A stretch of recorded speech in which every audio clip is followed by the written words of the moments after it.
Pakistan cricket board की team India के पाकिस्तान न जाने को लेकर आईसीसी ने जवाब मांगा।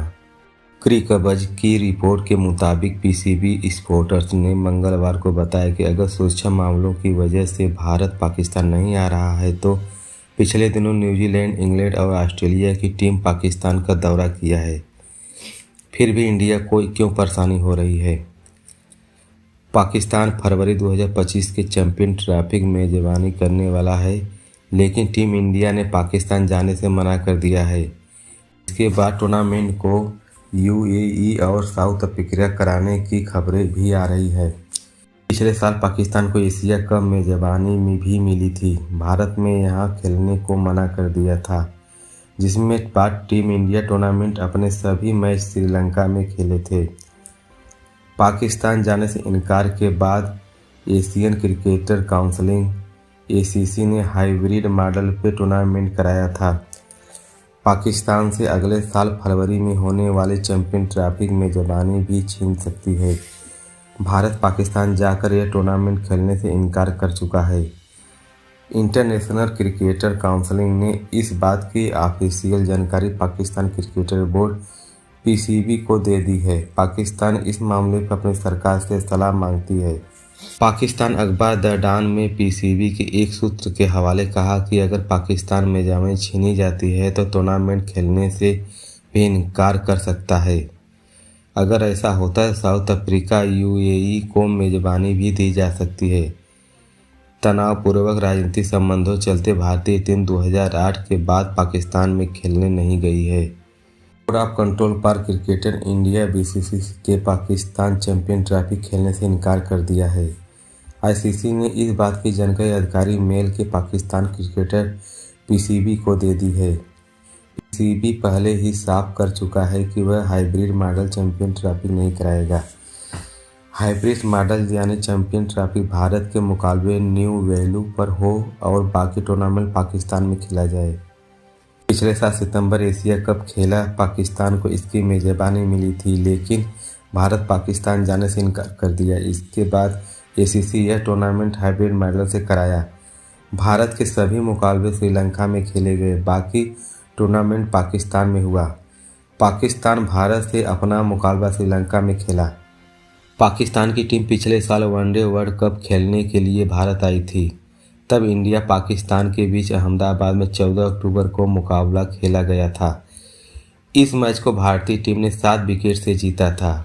कप्तान रोहित शर्मा और श्रेयस अय्यर 50 जताई थी। Jasprit Bumrah player of the match बने थे। उन्होंने 19 रन देकर 2 विकेट लिए थे। मैनपुरी की करहर सीट पर 22 साल से सपा का कब्जा है। हालांकि भाजपा ने यहां अखिलेश यादव के रिश्तेदार अनुजेश प्रताप को टिकट देकर माहौल गरमा दिया। इसके बाद पूरे यादव परिवार को सपा प्रत्याशी तेज प्रताप यादव के समर्थन में चुनाव प्रचार में उतरा पड़ा। क्या सपा इस बार भी करहर सीट पर जीत का रिकॉर्ड कायम रखेगी?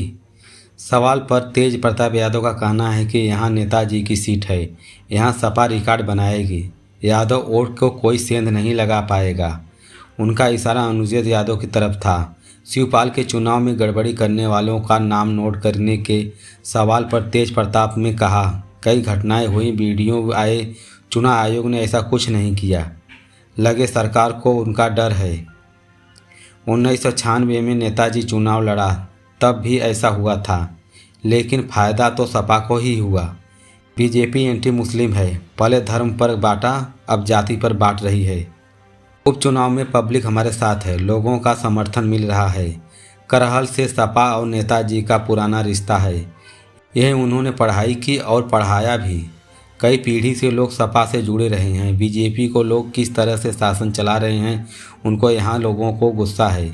वे बदलाव चाहते हैं। इसी सोच के साथ वोट कटेंगे। सपा की बड़ी जीत होगी। कैंडिडेट और परिवार के इन बातों को लेन देन नहीं किया। यहाँ सीधे सपा और भाजपा का मुकाबला है। सपा के करहल और मैनपुरी के तमाम काम किए हैं। आप जिले में कभी भी जाइए, सरकारी बिल्डिंग, ओवरब्रिज, स्कूल सपा सरकार ही देन है। अब बात भाजपा कहते हैं, उन्होंने हमारे लोगों को खिलाफ फर्जी मुकदमे कराए, हर तरह परेशान किया। कोई फर्क नहीं पड़ेगा। यादव वोट को कोई सेंध नहीं लगाएगा। हाँ, ये जरूर है कि उनके आने पर सपा बहुत फायदा हो रहा है।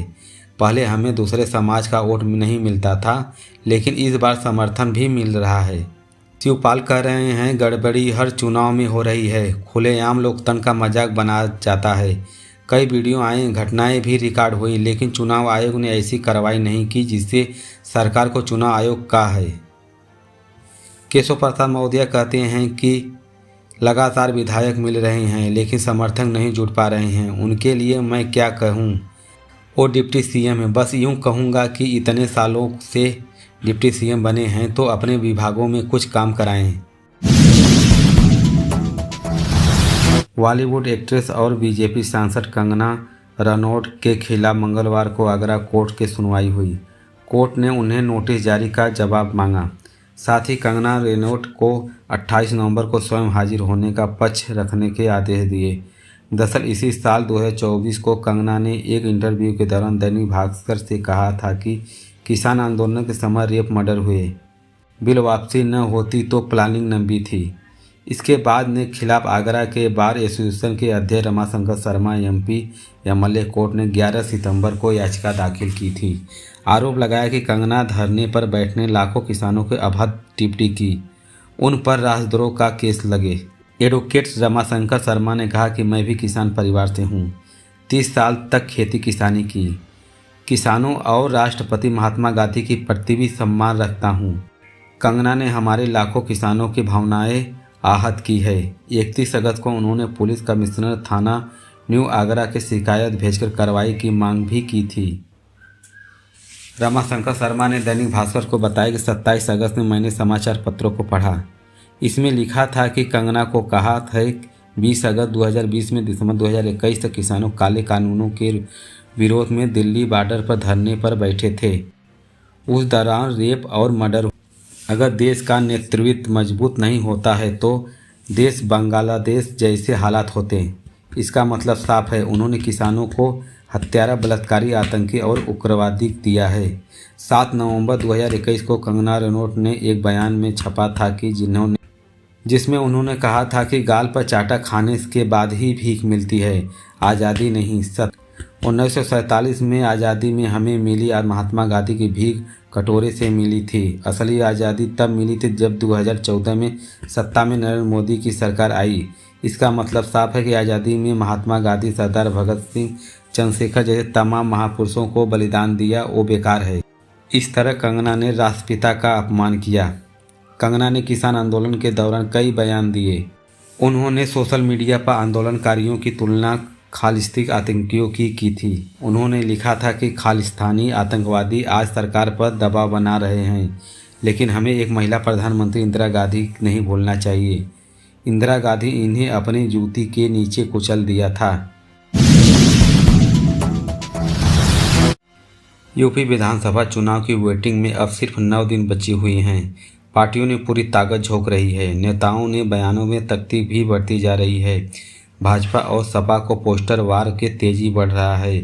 लखनऊ में बीजेपी मुख्यालय पर भाजपा का नया पोस्टर लगाया गया, जिसमें लिखा है कि अली नहीं बजरंग बली चाहिए। महाराष्ट्र के अकोला में सीएम ने मल्लिकार्जुन खड़गे पर निशाना साधा। आजकल कांग्रेस राष्ट्रीय अध्यक्ष मल्लिकार्जुन के मेरे ऊपर लाल पीले हो रहे हैं। खड़गे जी, मेरे ऊपर गुस्सा मत करिए, मैं तो आपकी उम्र का सम्मान करता चाहता हूँ। आपको गुस्सा करना है तो हैदराबाद निज़ाम पर करिए, जिस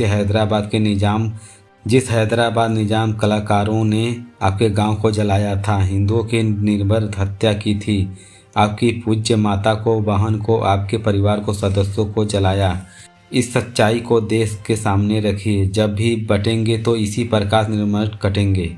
इधर अमेठी में सपा ने पोस्टर लगवाए हैं। इनमें लिखा है कि अखिलेश जी फियर हैं, भाजपा का अंत नियर है, जितना चुनाव टालोगे उतना बुरा होंगे। 2027 में सत्ताधारी अखिलेश यादव ने ये पोस्टर सपा महिला जिला अध्यक्ष गुंजन सिंह ने लगवाए हैं। महाराष्ट्र के अकोला में यूपी के सीएम योगी आदित्यनाथ ने कहा कि आजकल कांग्रेस के राष्ट्रीय अध्यक्ष मल्लिकार्जुन खड़गे के ऊपर लाल पीले रंग है। खड़गे जी ने मेरे ऊपर गुस्सा मत करिए, मैं तो आपकी उम्र का सम्मान करता हूँ।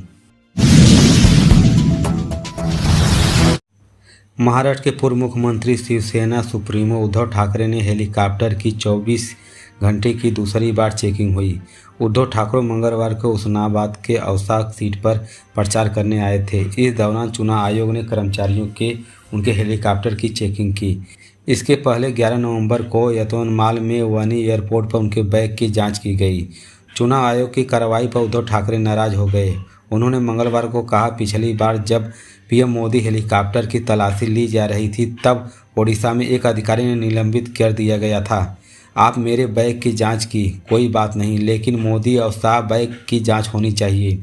उद्धव ने अधिकारियों की बैग चेक करने का वीडियो बनाया और सोशल मीडिया पर शेयर किया। उन्होंने कहा, मेरा बैग चेक कर लीजिए, चाहे तो मेरा यूनियन पास चेक कर लीजिए, लेकिन अब मुझे मोदी का बैग चेक करते हुए भी आप लोगों का वीडियो चाहिए। वहाँ आप अपनी मूंछ तक मत झुका देना, यह वीडियो रिलीज कर रहा हूँ।